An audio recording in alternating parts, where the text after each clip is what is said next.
Well played. Well played. Oh, what an ending.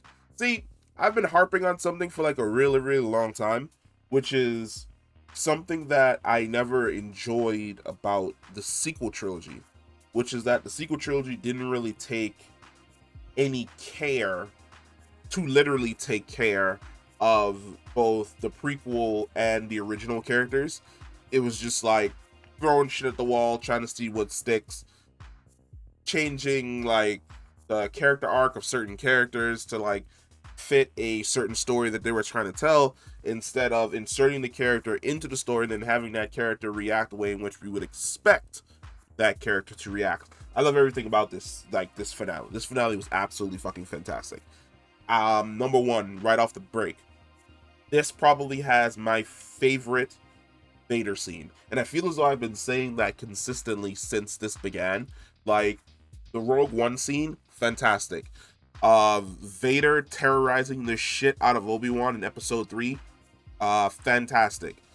Vader showing up in Episode 5 and stopping the ship using the Force and bringing it down to the ground, fantastic. This has my favorite Vader dialogue ever. Like, sure, he could be snarky. He throws out quips here and there, a couple dad jokes from Vader here and there. No. Emotional. Absolutely love it. I love the lighting. I love the location for Obi-Wan and Vader's final fight before they don't see each other again until Episode 4. I love the fact that when he slashes off the mask, you see Anakin beneath the mask, and it's Hayden Christensen, but then you get the subtle audio blend of Hayden's voice when he's speaking, but then the voice modulator cuts in and you hear James Earl Jones, and then like you hear, in my opinion, I heard the Anakin from the Clone Wars, where it was just a beautiful melding of the voices when he was talking to Obi-Wan Kenobi. I love the fact that you get to see all of the emotion in their eyes. Hey everybody, Sen here with today's sponsor for the video, Nordpass. Nordpass is a program created by the guys who made NordVPN. It stores all of your passwords in one location of your choosing, offline, that only you can access. It provides you with an autofill feature for the websites that you've already visited, and it also securely stores your credit card information offline that only you can access, away from other people's prying eyes. But in the event that somebody's prying eyes are able to lay their eyes upon that of your information, Nordpass will notify you of any data breaches involving your username, your passwords, or even your credit cards. And the best part, Nordpass encrypts all of your data, like I said, locally, offline, that only you can access and the Nordpass employees can't. If you're interested in trying out Nordpass, visit nordpass.com/sen. Information is down in the description. You will get 2 years plus a free month for 50% off. Once again, that is nordpass.com/sen. Now, back to your regularly scheduled program. For Anakin, nothing but rage. He is pissed off at the fact that Obi-Wan was able to beat him. He is angry. But then when he lets Obi-Wan know that he isn't responsible for Anakin Skywalker's death, Vader is responsible for Anakin Skywalker's death, because Vader is the man who crawled out of the ashes of the corpse of Anakin Skywalker, and he gets a sadistic smile on his face as he jabs that knife into Obi-Wan and slowly turns it, letting him know that the boy that he knew, the best friend that he had, his mate, is dead. He is not coming back. The person that you're going to have to deal with in the future going forward is me. And I have nothing but hands for you. There's no love. There's no hugs. There's not going to be a reconciliation of any sort, in any way, shape, or form. The next time I see you, I'm certainly going to kill you. And then on the opposite side of that screen, you have Ewan McGregor. Once again, all of the emotion. You don't need the words. You see it in the eyes. You see it in the face, where he starts to get, his eyes start to get watery, and you see just how like disappointed and heartbroken he is at the fact that he'll never be able to get back the best friend that he had, who was fighting by his side throughout all the Clone Wars, that he misses his boy, and his boy is gone. And the person who has replaced him is Vader. And I love the fact that it's also a call, technically it's a call forward to what he essentially tells Luke about a Vader being the one to kill Anakin, because he sees it here.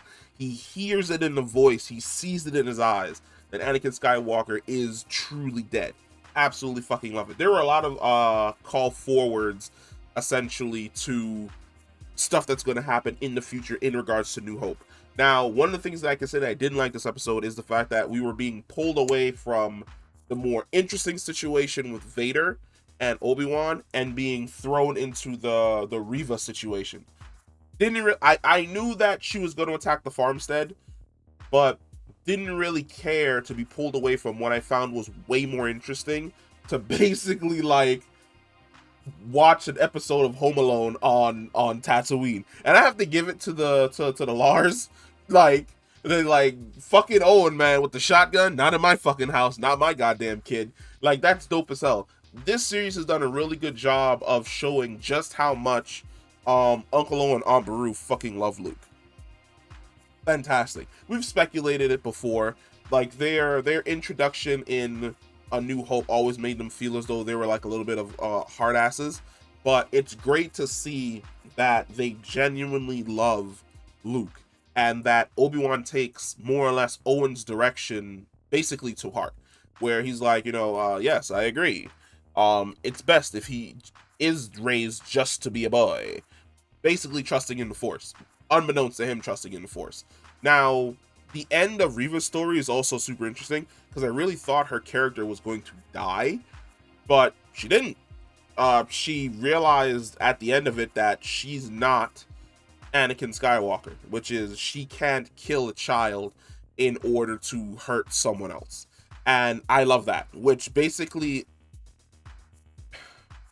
it brings up a few more questions that I have in regards to Riva, because she was an Inquisitor, and we see that when you go beneath the lower level of Castle Inquisitorius, that they have like Jedis frozen in like carbonite, but like there were children in there. So I'm assuming that Riva was not one of the ones that killed a kid, or she never came across the moral dilemma of having to kill a child. She was okay killing the adults because it was a means to an end to get to Vader so she could kill Vader. But once she let go of her hate of Anakin Skywalker / Darth Vader, she realized that she didn't want to be like him in any way, shape, or form. And you could say that her character shifted from the dark side of the Force back to the light side of the Force, and she returned Luke, and she basically just let it all out. I'm interested to see where exactly her character is going to go, because I have a nagging suspicion that we're going to end up seeing her a lot sooner than we think that we're going to be seeing her again. What else happened in this episode? I fucking love it every single time we go back to Castle Fortress Vader, and my man has a throne. He's just sitting on the throne like, you will find me, Obi-Wan, somewhere inside the Star systems. Get every single Star Destroyer into the sector and scour every single planet. Like, I love the fact that Vader does bureaucratic work, because for the most part, we only ever see him like force choking people and standing on the bridge of Star Destroyers and then walking into rooms like a boss. We don't actually see Vader like sitting down and directing troops, but he does actually have his own forces. Tarkin is the head of the Imperial military, but for the most part, Vader has his own forces and his own units that are typically stationed at Mustafar. So it's dope as hell watching him basically give commands to like his forces, like, you motherfuckers better find me, Obi-Wan Kenobi, or I swear to God, I'll force choke every single one of you. The conversation between him and Palpatine, love it. Love the fact that Ian McDiarmid came back just for that like one scene. The makeup and everything, it ain't as tight as it was in the Rise of Skywalker, but at the exact same time, I fucking loved seeing him as Palpatine again. I love the little conversation between him and Vader. I'm gonna make a video about that because there's something subtle in there that I think a lot of people probably fucking missed. Finally, Qui-Gon. It only took like 18 years for Qui-Gon Jinn to finally show up and talk to my boy Obi-Wan, but I like the fact that like when he shows up and he starts talking to him, He's like, well, I've always been here. It just wasn't time for you to hear me yet, which is true, because not only did Obi-Wan kind of disconnect himself from the Force, but he didn't really fully embrace the Force again, or kind of figure out what exactly he was fighting for until him and Vader had their final duel, on that planet, which I don't even know if we have a name for that planet. I'm gonna have to check to see if like they named that world, because that world looked fucking amazing at nighttime. I love this episode. I think this was a fantastic end to the series for the most part. It also sets up a couple of characters to maybe go off and do their own thing, possibly get their own show, we don't know, or cross over to another character's show that we just heard that got confirmed, because we know that during this timeline, Cal Kestis is going to be running around doing his own thing.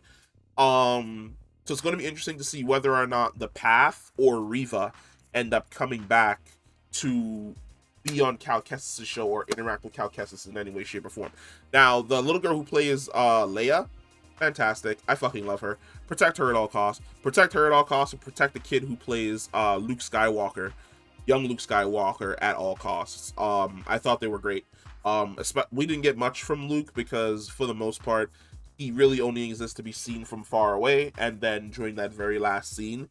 But the little girl who plays Leia, fantastic. If we can bring her back for some more stories that happened during this time, when she's probably like a little bit older, I'd fucking love it, because I think she did a fantastic job, and I think Carrie would have loved her because she had all of her energy. I'm missing something. Oh, finally, Obi-Wan was able to sit down and actually like talk to Luke. I love the fact that he walks up and he's like, "Hello there." Like that's great. That was for us. That was for us, the fans. This series is really good. This is just gonna be the episode 6 review, but tomorrow we're gonna drop the full series review. Full series review is definitely going to be shorter than this, because I'm just gonna be hitting like a few bullet points of what didn't work and what did work. But let me know what you loved from episode 6, the finale of Obi-Wan Kenobi, and I will catch you in the next one. Peace.